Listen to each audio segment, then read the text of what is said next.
Hello everyone, कैसे हैं आप सभी। तो कौन कहता है कि आसमान में सुराख नहीं हो सकता। जरा एक पत्थर तबीयत से उछालो तो यारो। ये तो आपने सुना ही होगा। और ये उतना ही सही है ना जितना ये सुनने में सही लगता है, ये करने में भी उतना ही सही है। मैंने तो इस चीज को महसूस किया कि अपने जीवन में जो चीज कभी मैंने मतलब उम्मीद अपने आप से नहीं की थी कि ये मैं कर पाऊंगी। हाँ, ये लगता था कि होना चाहिए, मेरी जिंदगी में ये चीज होनी चाहिए, मुझे ये चीज चाहिए, लेकिन मैं खुद कर पाऊंगी ये कभी ऐसा सोचा नहीं था। ऐसा लगता था ना कि जैसे आप लोग हैं ना अभी जिस पायदान पे खड़े हैं, तो आपको ऐसा लगता होगा कि मेरी बस की बात नहीं है, अरे मैं ये नहीं कर सकती। तो ऐसा मेरे अंदर भी ऐसा विचार आता था। लेकिन वही है ना कि जब एक कदम आदमी बढ़ाता है, डर जो डर होता है उससे बढ़ के उस डर को पीछे भगा के आदमी उस डर से आगे निकल के एक कदम अपना आगे बढ़ाता है ना, तो फिर उसको सफलता मिलती है ना। तुरंत अगर उसको सफलता मिल जाती है उसका उत्साह और बढ़ता है, उसको ये विश्वास हो जाता है कि हम ये कर सकते हैं। तो ऐसा मेरे साथ भी हुआ कि अच्छा, ये प्रयास कहाँ से शुरू हुआ जानते हैं? जब ये क्या कहते हैं, पहले तो भरोसा ऐसा नहीं होता था। मैं प्राइवेट स्कूल में जब पढ़ाती थी तो छोटे स्कूल देख के जाती थी, बिल्डिंग छोटी हो, ऐसा लगता था कि जाऊं तो मेरा हो जाए, बड़ी जगह जाएंगे तो मेरा हो सकता है कि न हो, बड़ी बिल्डिंग होगी तो इंटरव्यू भी बड़े होंगे, हो सकता है कि मेरा ना हो। तो मैं डरती थी, जाने से ही डरती थी, जाती ही नहीं थी। लेकिन ऐसा संयोग बनता था ना कि मैं एक बार जहाँ के लिए रिज्यूमे अपना लेके निकली देने के लिए, छोटा स्कूल कोई था, पेपर में मैंने पढ़ा था उसका एडवर्टीजमेंट। तो जब मैं उसको लेके निकली देने के लिए, तो वो स्कूल मुझे मिला ही ना, क्योंकि वो गली में था। और वो घूम फिर के गली जो है एक दूसरे स्कूल के सामने, बार बार वहीं पे निकल के आते था वो रास्ता। हालांकि वहीं इर्द गिर्द वो भी स्कूल था, लेकिन वो मुझे मिल ही नहीं रहा था। मैं और मेरी फ्रेंड थे, दोनों लोग देने गए थे। अब बार बार जब बहुत बड़े स्कूल के सामने घूम फिर के वो रास्ता वहीं पे निकल के आए, हम लोग कई चक्कर लगाए, स्कूटी से थे, वो स्कूल ना मिले, ये मिले। तो फिर ये हुआ कि मेरी फ्रेंड ने कहा कि मैम यहाँ भी दे देते हैं, क्योंकि जब सामने पढ़ ही रहा है तो यहाँ पे। तो फिर मैंने कहा कि दे तो देते हैं, यहाँ पे होगा तो है नहीं, हम लोग का जो फोटोकॉपी वगैरह कराए थे वो बर्बाद हो जाएगा। तो कहा कि चल, उसने कहा कि दे देते हैं मैम, क्या हुआ, बार बार यहीं पर, वो तो स्कूल मिल ही नहीं रहा है। बस वहीं पे हम लोग दे के चले गए, और वहां जिस स्कूल के पर्पज से निकले थे वो मिला ही नहीं। अब जब लेके मतलब दे के चले आए, तो एक हफ्ते के बाद ही मेरे पास कॉल आ जाती है कि आप आइए। तो मुझे ऐसा एक मतलब, और गई जब मैं डरते डरते, फिर ये मन में हो रहा था कि अरे बुलाया ना गया है, जब वो देखेंगे बातचीत करेंगे तो नहीं रखेंगे, क्योंकि वहां पे हाई फाई, बहुत हाई फाई स्कूल है। लेकिन जब जाने के बाद हुआ कि जब मेरा इंटरव्यू लिया गया, मुझे रिटर्न भी कराया गया, बच्चों को पढ़वा के डेमो भी लिया गया, सब कुछ कराया गया, तो सेलेक्ट हो गई मैं। और मुझे वहां से ड्रेस वगैरह सब कुछ मिल गया। अब एकदम से लाइफ ही चेंज हो गई तुरंत। तो ये एक अंदर से एक विश्वास हुआ कि भाई कोशिश करने से चीजें हो सकती हैं। फिर वहां से ट्राई किया दूसरी जगह, वहां भी हो गया। फिर वहां से कोशिश की बहुत बड़ी स्कूल में, मिशनरी में।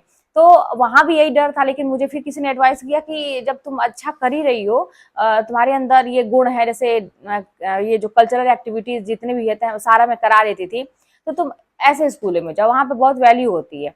तो फिर वही डरते डरते गई, लेकिन वहां से भी कॉल लेटर आ गया, वहां भी इंटरव्यू में सिलेक्शन हो गया। तो एक अंदर से ये विश्वास हो गया ना कि मैं कर सकती हूँ। अब इसके बाद ये हुआ कि अब मुझे सरकारी नौकरी करनी है, क्योंकि इससे मतलब सबसे बेस्ट तो वही ऑप्शन था जहां पर मैं थी। और इससे अगर जब ऊपर जाना ही है तो सरकारी नौकरी हो जाए। अब सरकारी नौकरी में भी वही वही था कि मेरा तो होगा नहीं, इतने बड़े बड़े लोग जब नहीं निकलता है तो मेरा कहाँ से होगा। लेकिन जी जान लगा दिया मैंने, 10 महीने की तैयारी की, पहले ही अटेम्प्ट में मेरा निकल गया और सरकारी नौकरी भी लग गई। तो ऐसा नहीं है, अब कुछ लोग इसको ये कहते हैं ना कि आपकी किस्मत अच्छी थी। भाई किस्मत तो मेरी बहुत खराब थी। लेकिन मैं जब भी कोई काम करी ना, तो हार्ड वर्क जितना हो सकता है, जितनी मेरी क्षमता है ना, उसका दुगुना तिगुना। मैं फिर ये नहीं देखती हूँ कि मेरे शरीर को क्या नुकसान पहुंच रहा है, क्या होगा, मैं बहुत आगे पीछे नहीं सोचती हूँ। बहुत सारे कमेंट मेरे पास ऐसा आते हैं कि दीदी आंख खराब हो जाती है, तबीयत खराब हो जाती है, नींद नहीं लेने से ये हो जाता है, वो हो जाता है। मैं नहीं सोचती थी ना, मैं किसी से एडवाइस ले जाती थी, मेरा जो दिल करता था मैं वही करती थी। तो ऐसा करते करते अब जब सरकारी नौकरी भी हो गई, तो क्या है ना कि ये जो मैंने बोला कि कौन कहता है कि आसमान में सुराख नहीं हो सकते, जरा एक पत्थर तबीयत से उछालो तो ये मुझे बड़ा चरितार्थ अपने ऊपर दिखाई देता है कि सही बात है, अगर तबीयत से मतलब दिल से कोई काम कर दिया जाए तो ऐसा कोई भी काम नहीं है कि नहीं हो सकता है। तो आप लोग भी कोशिश करिए, लेकिन उसके लिए वही है ना कि मतलब बहुत हार्ड वर्क करना पड़ता है, एकदम जी जान लगाना पड़ता है, सब कुछ छोड़ना पड़ता है। उतना कर पाएंगे? मन में पहले से ही विश्वास बना लीजिए कि हाँ मैं कर पाऊंगा। एकदम मन बना लीजिए कि अब पीछे नहीं हटना है एकदम से। बहुत सारे लोग ना शुरू तो करते हैं लेकिन कुछ समय के बाद ही ना फिर ऐसा हो जाता है कि उनको फिर उनका जो जोश होता है वो खत्म हो जाता है, हौसला खत्म हो जाता है। ये नहीं करना है। अगर आपने सोच लिया कि मुझे करना है तो अंत तक बने रहिए, अपनी बात पर अडिग रहिए, फिर वहां से निकलिए मत, वहां से हटिए मत। तो अगर ऐसा करेंगे तो कौन सी चीज नामुमकिन है। जब मैं कर सकती हूँ, बाकी लोग कर सकते हैं, तो आप क्यों नहीं कर सकते। तो ये बड़ा अच्छा लगता है। अच्छा चलिए ठीक है, ये सारी चीजें थोड़ी मोटिवेशन की बात हो गई, थोड़ा अपना अनुभव हो गया कि भाई चीजें की जा सकती हैं, ऐसा कुछ भी नहीं है कि नहीं की जा सकती हैं। अच्छा आप लोग एक दिन कहे, मैं वीडियो बनाई थी तो उसमें कहे कि आपकी आंख बहुत स्वेलिंग जैसी लग रही है, ऐसा लग रहा है कि कई दिन से नींद नहीं पूरी हुई है। नहीं, नींद पूरी हो रही है। जैसे स्कूल से आ रही हूँ, अभी तो आप लोगों को बताया था कि मैंने एसी वगैरह लगवाया, तो अब तो मतलब बड़ा राहत है, जान लीजिए आंख ही नहीं खुल रही है रात में सुबह। तो वहां से तुम्हारी ठीक है, दोपहर में भी आने बहुत आग फेंक रहा था एकदम, पंखे की हवा, कूलर की हवा, तो बहुत राहत है। नींद भरपूर ले रहे हैं लेकिन आंख में ना थोड़ी सी जैसे इन्फेक्शन टाइप का ऐसा लग रहा था, जैसे स्वेलिंग हो जा रही थी, पता नहीं क्यों। सोने के बाद बहुत देर तक आंख ऐसे स्वेलिंग हो रही थी।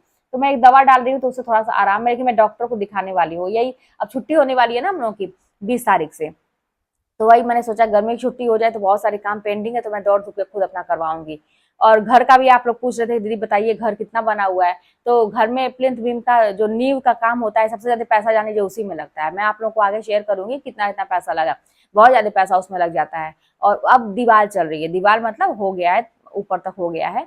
तो ये बीच में थोड़ा सा मजदूर लोग भी गाँव चले गए थे, तो इसलिए थोड़ा सा काम स्लो हो गया। तो ये दीवार चल रही है, इसके बाद वो दरवाजा वगैरह का ये सब का होता है, जो भी होता है। अभी तो मैं भी देख रही हूँ, अभी तो मम्मी के घर बन रहा था, तो ऐसी कोई जिम्मेदारी थी नहीं, तो मैं छोटी थी, वही लोग बनवा रहे थे। अब अपना है तो एक एक चीज देख रही हूँ। पैसा तो मान लीजिए कि घर कहता है ना कि छू के देखो क्या करते हैं हम, तो वही चीज है कि मतलब 1 लाख 2 लाख कुछ नहीं है, समझिए, है ना। अभी कोई भी सामान मंगवाना हो तो सीधे बिल 80,000 90,000 का ही बनता है। तो पैसा मतलब आपके पास पर्याप्त हो, लोन वगैरह का हो जाए, तभी आप घर में हाथ लगाएं, नहीं तो दिक्कत आ जाती है। तो ये सारी चीजें हैं। अब यही है कि देखिए कितने महीने में तैयार होता है, फिर उसको फिनिशिंग वगैरह करवा के सोच रहे हैं कि शिफ्ट हो जाएंगे, क्योंकि रेंट में थोड़ा सा लगता है ना कि बचेगा अपना कम से कम। तो 10,000 यहाँ का भी है, तो शिफ्ट हो जाएंगे, फिर धीरे धीरे अपना काम जो है होता रहेगा इंटीरियर का। लेकिन कुछ जरूरी चीजें, जैसे मैं सोच रही हूँ ना कि अपना किचन जो है मॉड्यूलर किचन वो मैं बनवा दूं, क्योंकि मुझे किचन जो है बहुत शौक है, वगैरह घर के हर चीज का शौक है, मतलब इंटीरियर बहुत ही अच्छा मुझे चाहिए, डेकोरेशन चाहिए। तो वो करवा दें, क्योंकि बहुत सामान इधर उधर फिर पड़ा रहता, दिखाई देता, अच्छा नहीं लगता है। वो एक चीज जरूरी लग रहा है। और एक चीज जैसे मैंने अपनी अलमारी वगैरह जो दीवार में निकलवा देते हैं, ये नहीं, मैंने वार्डरोब के लिए ऐसा कहा था कि वार्डरोब जो अलमारी बनती है आजकल प्लाई की, खूब सुंदर वाली, तो वो वाला बनवाना है मुझे। तो वो एक जरूरी है, क्योंकि कपड़े वगैरह कहाँ रखे जाएंगे, तो वो एक जरूरी है।